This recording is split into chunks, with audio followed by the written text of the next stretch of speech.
ओम नमो भगवते वासुदेवाय नमः। संक्षिप्त महाभारत कथा सभा पर्व के अंतर्गत भाग 13। आज की कथा में कौरव सभा में द्रौपदी।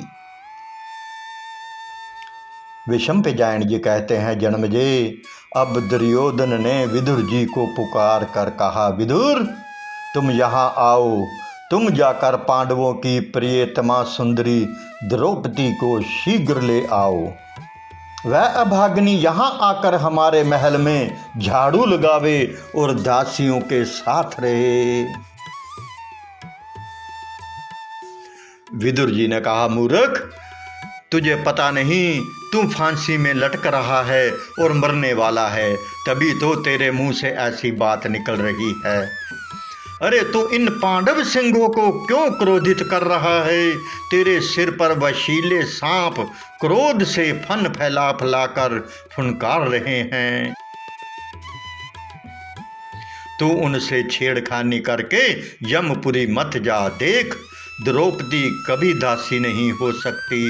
युधिष्ठिर ने अनाधिकार से उसे दांव पर लगाया है। सभासदों, जब बांस का नाश होने पर होता है तब उसमें फल लगते हैं। मतवाले दुर्योधन ने जड़ मूल से नष्ट होने के लिए ही जुए के खेल से घोर बैर और महाभय की सृष्टि की है। मरण सन पुरुष को हित अहित का ज्ञान नहीं होता। किसी को मर्म भेदी पीड़ा नहीं पहुंचानी चाहिए। कठोर और उद्वेगकारी वचनों का प्रयोग नहीं करना चाहिए। ये सब अधापतन का हेतु है।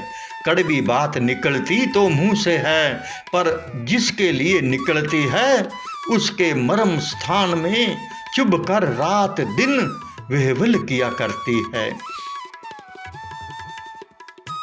इसलिए ऐसा कभी नहीं करना चाहिए।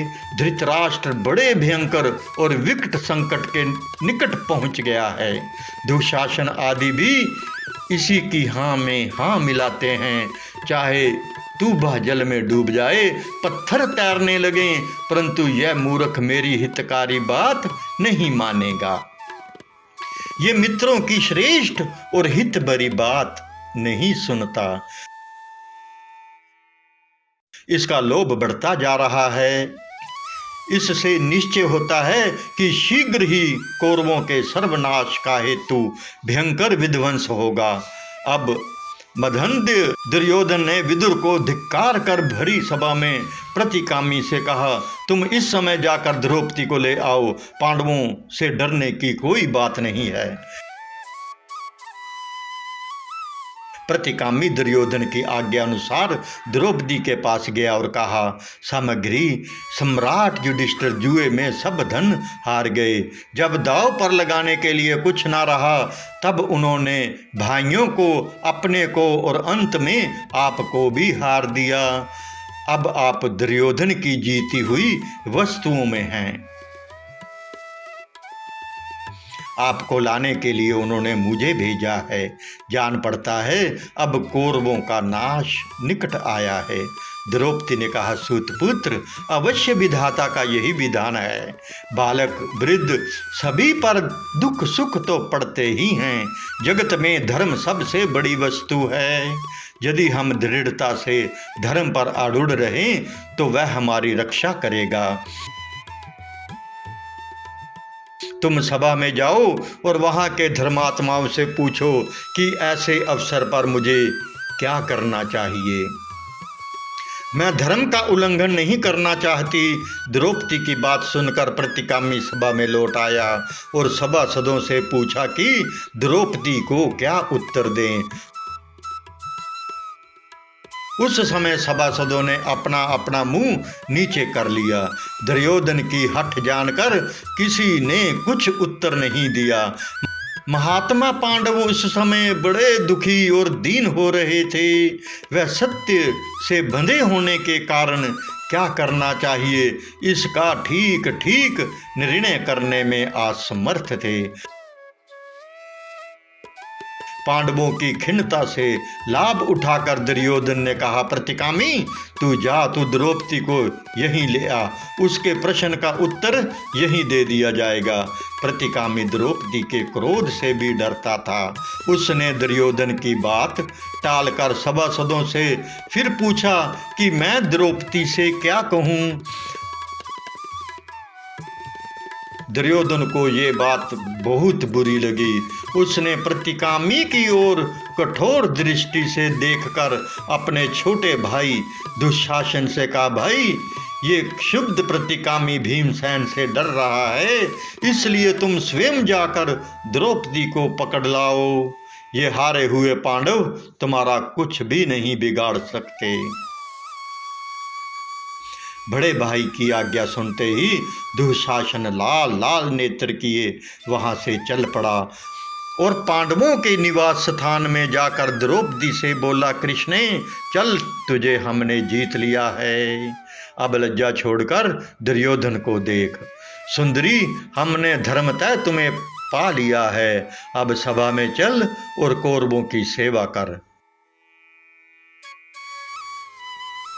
दुशासन की बात सुनकर द्रौपदी का हृदय दुख से भर आया, मुंह मलिन हो गया। वह आरत भाव से मुंह ढककर राजा धृतराष्ट्र के रानीवास की ओर दौड़ी।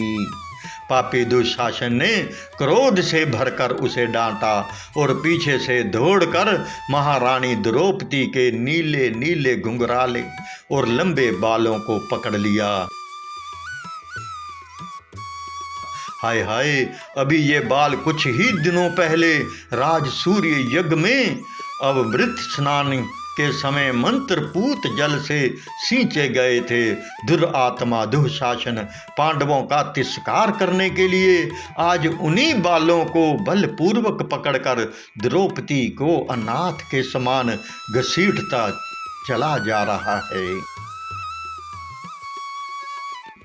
द्रौपदी का रोम रोम कांप रहा था, शरीर झुक गया था, वह खींची जा रही थी। द्रौपदी ने धीरे से कहा, अरे मूर, दुरात्मा दुशासन, मैं रजस्वला हूँ, एक ही वस्त्र पहने हुए हूँ, ऐसी अवस्था में मुझे वहाँ ले जाना अनुचित है। दुशासन ने द्रौपदी की बात पर कुछ ध्यान न देकर केशों को और जोर से पकड़ा और बोला, द्रुपद की बेटी, तू रजस्वला हो या एक वस्त्रा, भले ही तू नंगी हो, हमने तुझे जुए में जीता है, तू हमारी दासी है। अब तुझे नीच स्त्रियों के समान हमारी दासियों में रहना पड़ेगा। दुशासन द्रौपदी को सभा में घसीटते लाया। दुशासन के घसीटने से द्रौपदी के केश बिखर गए, आधे व शरीर से वस्त्र खिसक गया। वह लज्जावश क्रोध से लाल होकर धीरे धीरे बोली, अरे दुष्ट, इस सभा में सभी शास्त्र के ज्ञाता क्रियावान इंद्र के समान प्रतिष्ठ मेरे गुरुजन बैठे हैं, इनके सामने इस दिशा में मैं कैसे खड़ी हो सकूंगी। अरे दुराचारी, मुझे घसीट मत, नंगन मत कर, इस नीच कर्म से तनिक डर तो सही। देख, यदि इंद्र के साथ सारे देवता तेरी सहायता करें तो भी पांडवों के हाथ से तेरा छुटकारा ना होगा। धर्मराज अपने धर्म पर अटल हैं, वे सूक्ष्म धर्म का मर्म जानते हैं। मुझे तो उनमें गुण ही गुण दिखते हैं, तनिक भी दोष नहीं दिखता। हाय हाय, भरतवंश को धिक्कार है, इन कुपूतों ने क्षत्रिय तव का नाश कर दिया। ये सभा में बैठे हुए कौरव अपनी आंखों कुल की मर्यादा का नाश देख रहे हैं। द्रोण, भीष्म और महात्मा विदुर का आत्मबल कहाँ गया? बड़े बूढ़े इस अधर्म को क्यों देख रहे हैं? द्रौपदी ने ये बात क्रोधित पांडवों की ओर कनखियों से देखते देखते ही कही, मानो वह उनके शरीर में दहकती क्रोध अग्नि को और भी धधका रही हो। उस समय पांडवों को जैसा दुख हुआ वैसा संपूर्ण राज्य, धर्म और श्रेष्ठ रत्नों के छिन जाने पर भी नहीं हुआ था। पांडवों की ओर देखकर दुशासन ने जोर से द्रौपदी को घसीटा और ओ दासी कहकर ठठाकर हंसने लगा। कर्ण ने प्रसन्नता से उसकी बात का समर्थन किया और शाकुनी ने उसकी प्रशंसा की। इन तीनों के अतिरिक्त सभी सभासद ये क्रूर कर्म देखकर अत्यंत दुखी हुए। द्रौपदी ने कहा, इन छली पापात्माओं ने धूर्तता से धर्मराज को जुआ खेलने के लिए तैयार कर लिया और छल से उन्हें और उनके सर्वस्व को जीत लिया। उन्होंने पहले अपने भाइयों को तब अपने को हार कर मुझे दांव पर लगाया है। मैं ये जानना चाहती हूँ कि अब उन्हें मुझे दांव पर लगाने का धर्म के अनुसार अधिकार था या नहीं। यहाँ सभा में अनेकों कुरुवंशी बैठे हैं, वह मेरे प्रश्न पर विचार करके ठीक ठीक उत्तर दें। पांडवों का दुख और द्रौपदी की कतारता देख धृतराष्ट्र नंदन विकर्ण ने कहा, सभासदों, द्रौपदी के प्रश्न के संबंध में हम सभी लोगों को ठीक ठीक विचार कर उत्तर देना चाहिए। इनमें त्रुटि होने पर हमें नरकगामी होना पड़ेगा। भीष्म पितामह, पिता धृतराष्ट्र और महामती विदुर जी इस विषय में परामर्श करके उत्तर क्यों नहीं दे रहे हैं? आचार्य द्रोण और कृपाचार्य चुप क्यों हैं? ये राजा राग द्वेष छोड़कर क्यों नहीं इस प्रश्न का निर्णय करते? आप लोग पतिव्रता द्रौपदी के प्रश्न पर विचार करके अलग अलग अपना मत प्रकट कीजिए। इस प्रकार विकर्ण के बार बार कहने पर भी किसी ने कुछ नहीं कहा। अब विकर्ण हाथ मलकर लंबी सांस लेते हुए बोला, कौरवों, ये सभासद उत्तर दे या ना दे, इस विषय में मैं जिस बात को न्याय संगत समझता हूँ वे कहे बिना ना रहूँगा। श्रेष्ठ पुरुषों ने राजाओं के 4 व्यसन बहुत बुरे बताए हैं: शिकार, शराब, जुआ और स्त्री प्रसंग में आसक्ति। इसमें संलग्न होने पर मनुष्य का पतन हो जाता है। यहाँ जुआरियों को बुलाने पर राजा युधिष्ठिर ने आकर जुए की आसक्तिवश द्रौपदी को दांव पर लगा दिया। द्रौपदी केवल युधिष्ठिर की ही स्त्री नहीं, उस पर 5 पांडवों का समान अधिकार है। ये बात भी ध्यान देने योग्य है कि युधिष्ठिर ने अपने को हारने के बाद द्रौपदी को दांव पर लगाया। इसलिए मेरे विचार से युधिष्ठिर को यह अधिकार नहीं था कि वह द्रौपदी को दांव पर लगाए। दूसरी बात यह है कि उन्होंने स्वेच्छा से नहीं, शाकुनी की प्रेरणा से उसे दांव पर रखा था।